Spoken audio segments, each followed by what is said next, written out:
finger in a barrel. I knew we were gonna have to revisit this one. That's the one where a gun barrel can explode into a banana peel, just like in the cartoons.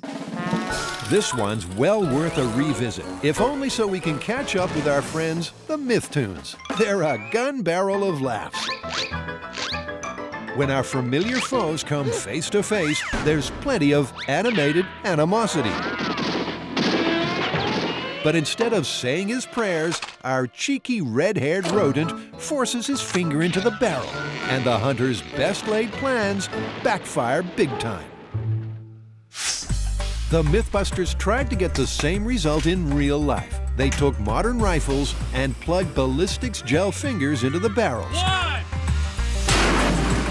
The bullets won, hands down. Look at the very tip of the barrel. I'll be darned. And while they got one or two bulges in their barrels, nothing could trigger that famous cartoon banana peel. I don't want to count our chickens before they hatch, but I think we may end up revisiting this one. Well, Adam, those chickens have now hatched, and they're coming home to roost. Since busting the myth, fans have been firing a volley of suggestions.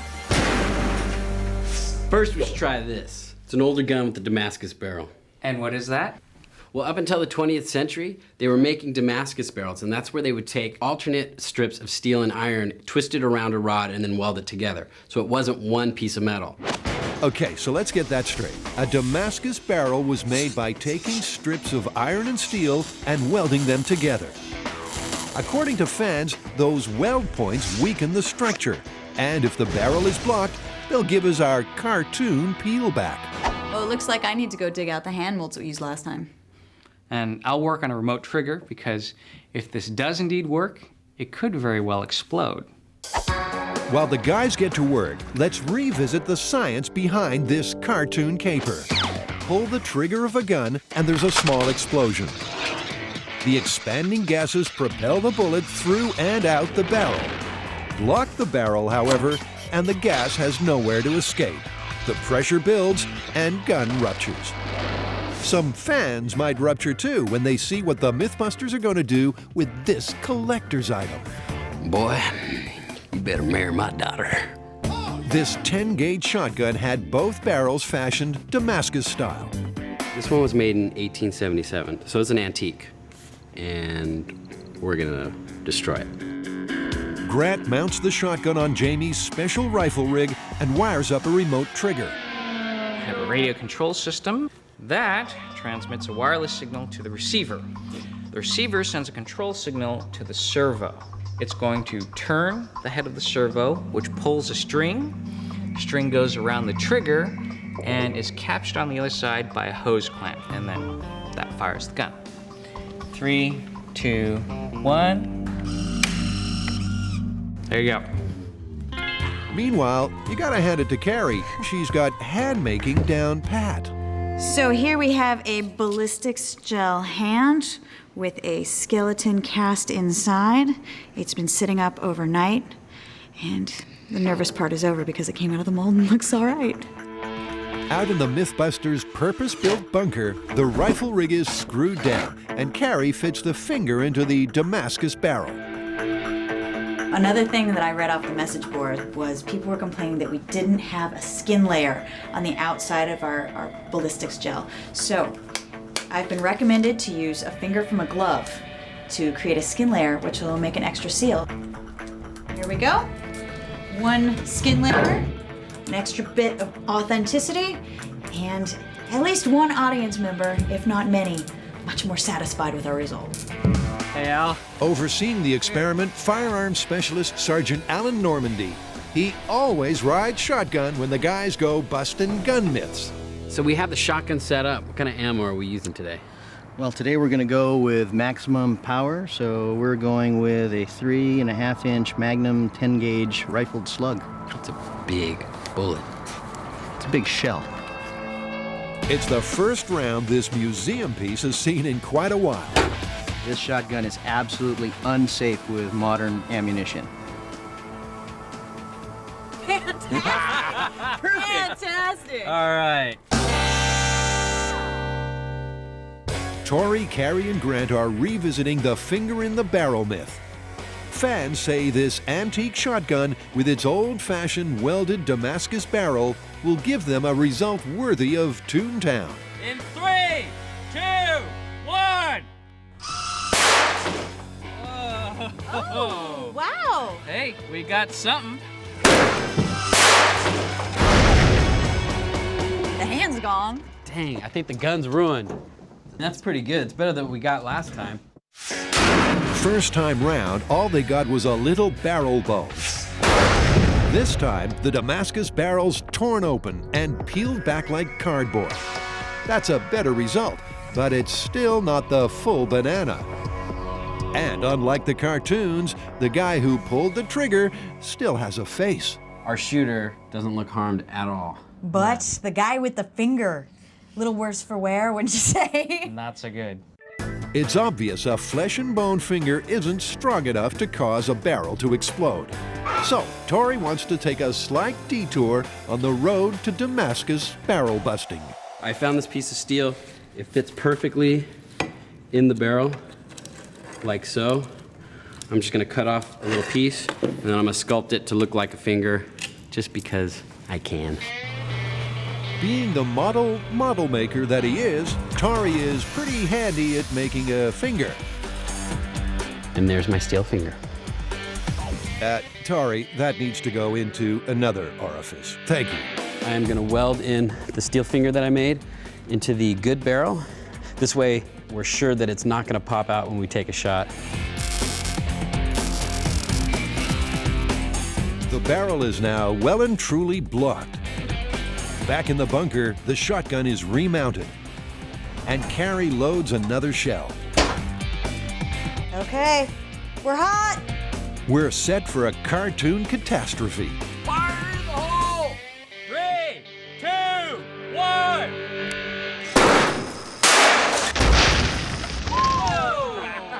Oh! The shotgun suddenly becomes a sawn-off. That's not a banana peel. That's like loss of tip. That just total shattered the end off.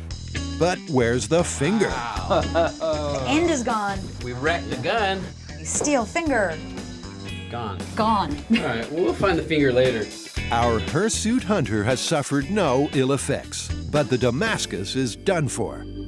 So in our second test with the steel plug welded into the Damascus barrel, we didn't get any banana peeling effect. Now this piece may look like it's a banana peel, but it's not actually a part of the barrel. This is just a detail piece that goes between the two barrels of this double-barreled shotgun.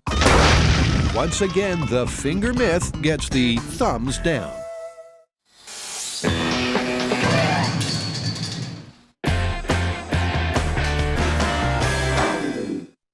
Don't believe the cartoons, friends. Shoving your finger in the barrel of a gun won't make the gun explode. Your hand, however, will. The guy with the finger, little worse for wear, wouldn't you say? Not so good. But that's not all, folks. Having busted the myth a second time, the MythBusters now want to find out what will make a barrel bend back like a banana peel. That's like loss of tip. And the fans have a surefire suggestion.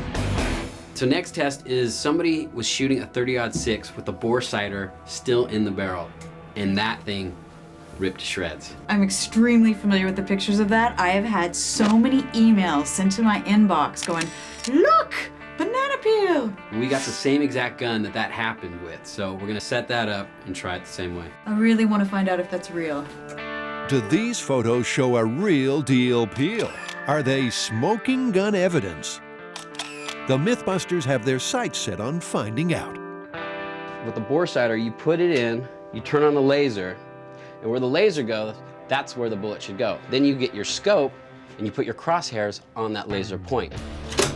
Of course, you're supposed to take the Boresider out of the barrel before pulling the trigger, something our unfortunate marksman apparently forgot to do.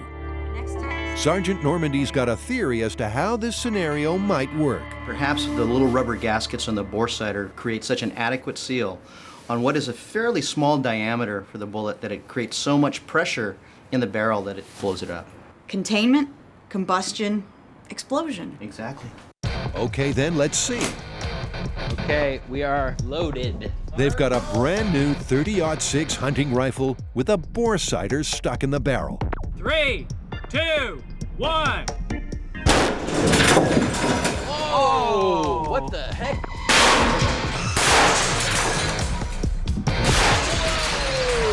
I think the Boresider bounced off the bullet catcher and hit the light. Oh, wait a minute. We got a split. Did we? Yeah, it split the barrel. Wow. That's about a 3-inch split. The barrel's separated from the stock. The Boresider's in bits, but still no banana peel. Well, I'm feeling like it is possible. I mean, we have never gotten any kind of damage like this before where it's actually splitting down the length of the barrel. Think about it. This has got to be a 1 in a million shot to create that banana peel effect. We've got a crack up the barrel. We've got the stock separated. I mean, under the perfect circumstances, that photo could be that 1 in a million shot. Also, we don't know what the age of the gun was, what kind of abuse it might have gone through. This is a brand new gun. That's a totally valid point. It's like he could have had that gun for years and it was already stressed. That's a great point. All right, so I guess we call this one plausible. Plausible. I agree.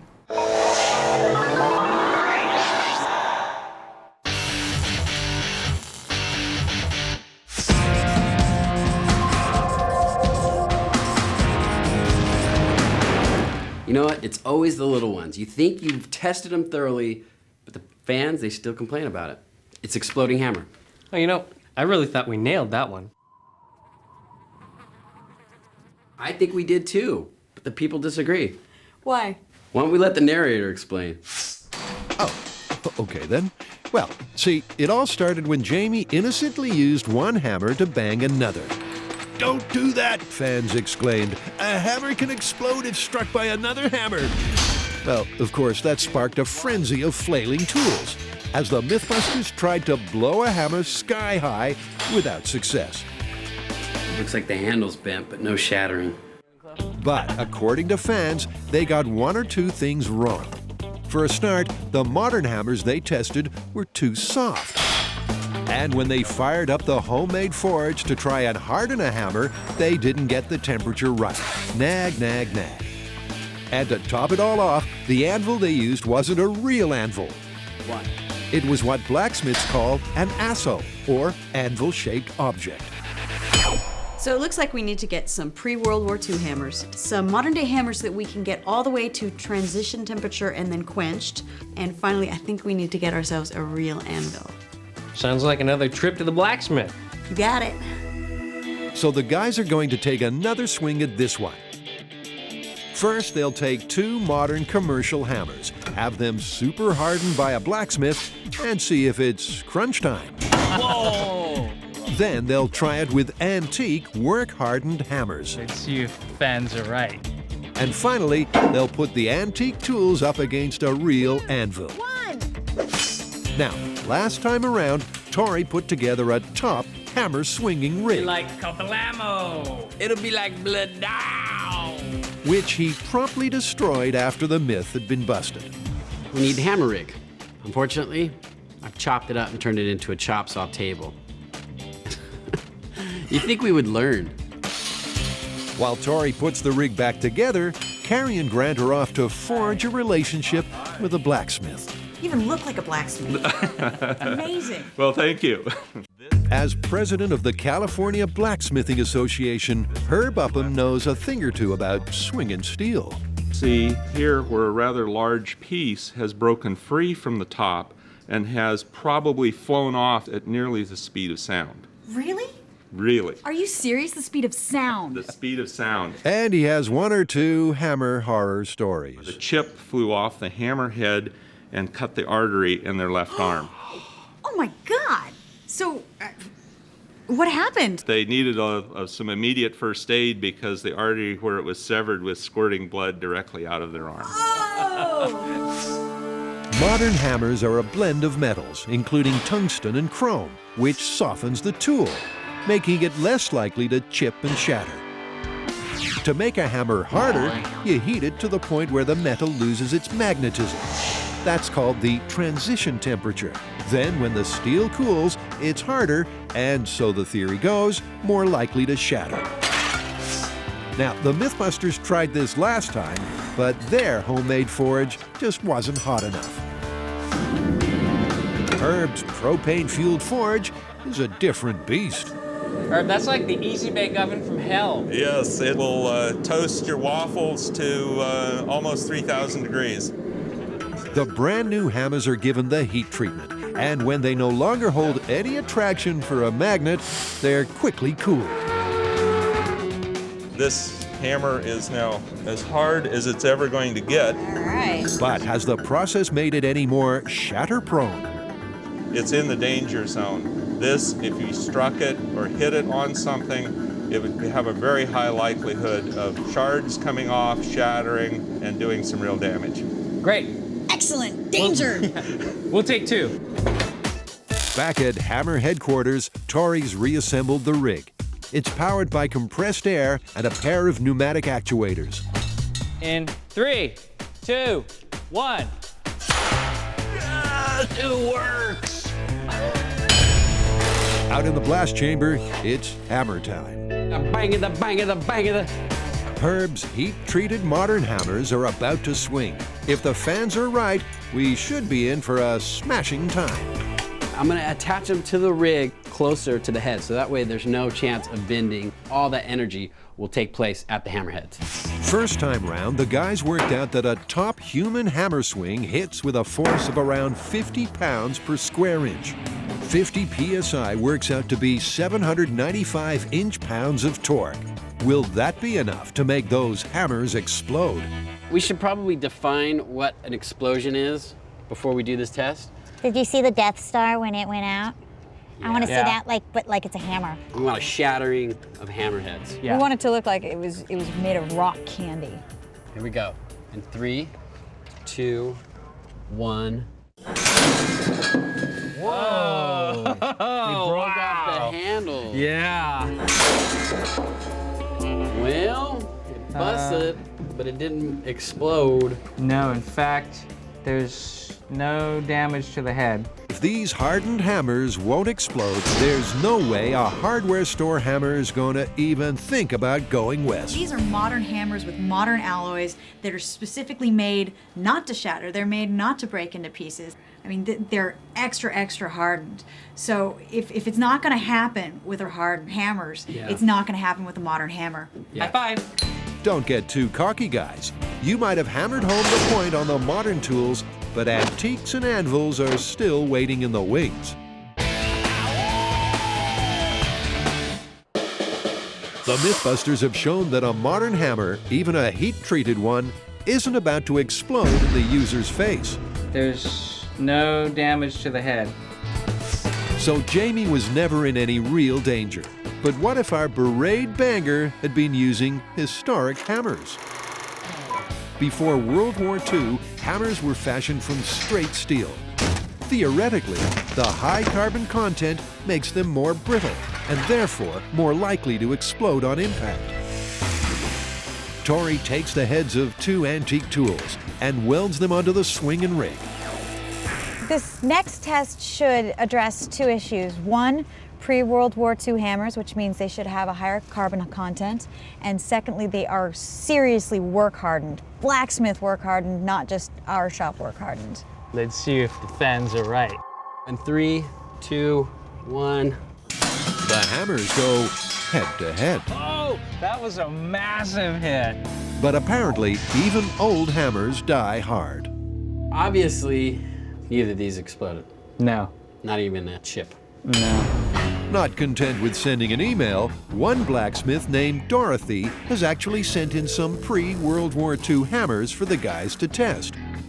She's sure her antique tools will give the guys their big break. These have been work hardened over many years, and she's actually retired them because she feels they're too unsafe. Are these modern alloy hammers or these pre-World War II? These are old hammers. They're ready to go. All right. So are we. Here we go. Oh wait, I don't need this. Don't worry, Grant. Never can be too safe. All right. In 3, 2, 1. Whoa! Well, Nah. it looked like they hit right on the face. Oh yeah. And what do you know? One of Dorothy's retired tools has given this myth its best crack at success.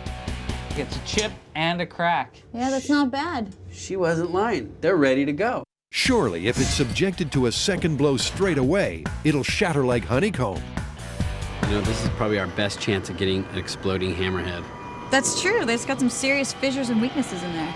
Yep, this is it. Here we go. In 3, 2, 1.